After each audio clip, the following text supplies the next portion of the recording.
Hi, I'm Christine Mason, and this is the 20th year that I will be the Farm Operations Manager here at the Standard Process Organic Farm. I'm sure you've all noticed, but we seem to have weather events instead of just weather lately. And it's always the hottest season, or the coldest season, or the wettest, or the driest. And recently, we have been living and trying to farm through some very unseasonably warm weather.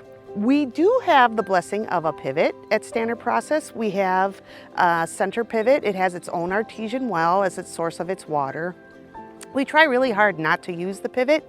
Seems like the School of Hard Knocks has taught me when you water plants, they're lazy and their roots don't go down to look for the nutrition that they need to search for themselves in an organic system. And so our plants seem to be a little bit more robust if we just leave the water off. But when it's this hot, this long, everything needs a break. And so it is nice to have the irrigation system.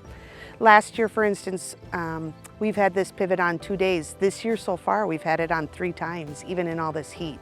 So we really aren't relying on a lot of water from elsewhere or even from the ground aquifer to grow these vegetables. It's just naturally a beautiful place to grow.